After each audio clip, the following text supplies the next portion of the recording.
Osmania varsity అనే పదం తెలంగాణకు ప్రత్యామ్నాయమని సీఎం రేవంత్ రెడ్డి అన్నారు. ఈ రెండు అవిభక్త కవలల లాంటివన్నారు. రానున్న రోజుల్లో ఉస్మానియా యూనివర్సిటీని ఆక్స్ఫర్డ్ స్థాయిలో అభివృద్ధి చేస్తామన్నారు. వసతుల కోసం అవసరమైన ప్రణాళికలు సిద్ధం చేయాలని సంబంధిత అధికారులను ఆదేశించారు. ఓయూలో పర్యటించిన సీఎం రేవంత్ రెడ్డి 90 కోట్లతో నిర్మించిన భవనాలను ప్రారంభించారు. దుందుభి, భీమా వసతి భవనాలను ప్రారంభించిన అనంతరం డిజిటల్ లైబ్రరీ, రీడింగ్ రూమ్లకు శంకుస్థాపన చేశారు. పివి నరసింహారావు, చెన్నారెడ్డి, జైపాల్ రెడ్డి ఉస్మానియా వర్సిటీ నుంచి వచ్చిన వారేనని అన్నారు. తెలంగాణలో ఏదైనా సమస్య వచ్చినా ఉద్యమానికి పురిటిగడ్డ ఉస్మానియా వర్సిటీయేనని సీఎం అన్నారు. 100 ఏళ్లలో ఓయూకు వీసీగా దళితులను నియమించింది కాంగ్రెస్ ప్రభుత్వమేనని సీఎం చెప్పారు. గత పాలకులు కుట్రపూరితంగా ఓయూను నిర్వీర్యం చేయాలని చూశారని మండిపడ్డారు. ఉస్మానియా వర్సిటీ చదువులకే కాకుండా పరిశోధనలకు వేదిక కావాలని రేవంత్ రెడ్డి పిలుపునిచ్చారు. ఈ ఏడాది డిసెంబర్లో ఆర్ట్స్ కళాశాల వద్ద సభ పెడితే నేను వస్తా, అన్ని పనులు మంజూరు చేస్తా, ఒక్క పోలీసును కూడా క్యాంపస్లో ఉంచొద్దు, ఒకవేళ విద్యార్థులు నన్ను అడ్డుకుని ప్రశ్నిస్తే చిత్తశుద్ధితో సమాధానం చెబుతా, ఉస్మానియా వర్సిటీని ఆక్స్ఫర్డ్ స్థాయిలో అభివృద్ధి చేసేందుకు నేను సిద్ధంగా ఉన్నాను అంటూ ప్రకటించారు సీఎం. తెలంగాణ సమాజానికి సమస్య వచ్చినా, తెలంగాణ సమాజానికి సంక్షోభం వచ్చినా, తెలంగాణ నలుమూలలో ఏ సమస్య వచ్చినా మొట్టమొదట చర్చ జరిగేది, మొట్టమొదట ఉద్యమానికి పునాది పడేది ఈ ఉస్మానియా యూనివర్సిటీ నుంచే.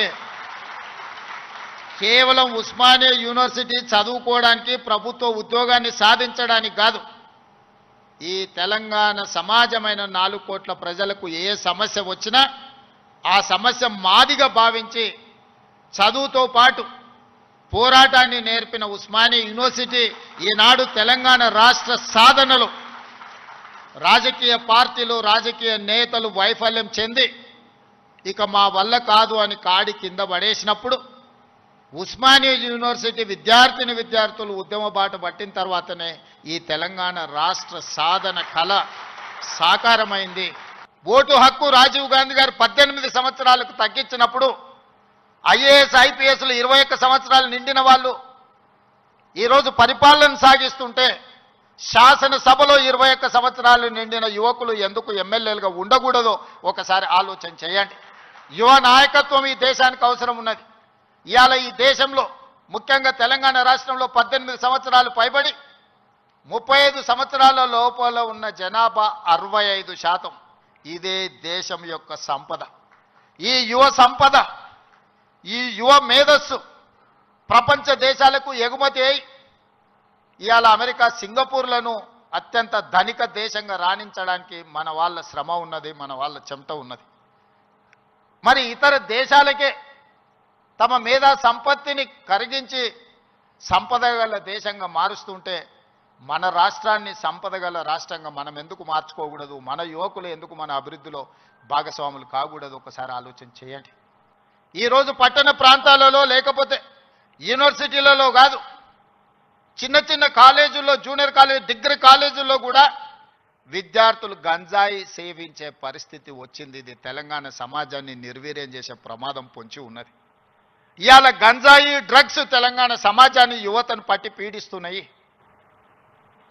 ఇవాళ సిద్ధాంతపరమైన పోరాటాలు లేకపోతే సామాజిక చైతన్యానికి సంబంధించిన ఉద్యమాలు లేకపోవడం వల్ల ఈరోజు ఈ విద్యార్థులు వ్యసనాల వైపు బానిసలు అవుతున్నారు. మీరు ధనవంతులు కావాలి, మీరు గొప్ప వ్యక్తులు కావాలి అని అంటే రాష్ట్ర ప్రభుత్వం పంచడానికి భూములు లేవు, నింపడానికి ఖజానా లేదు. మీకు నేను ఇవ్వగలిగింది విద్య ఒక్కటే, నాణ్యమైన విద్యనే. మీ తలరాతలను మారుస్తుంది.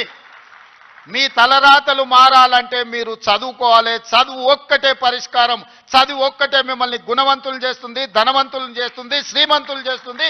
ఈ తెలంగాణ సమాజంలో మిమ్మల్ని భాగస్వాములను చేస్తుంది.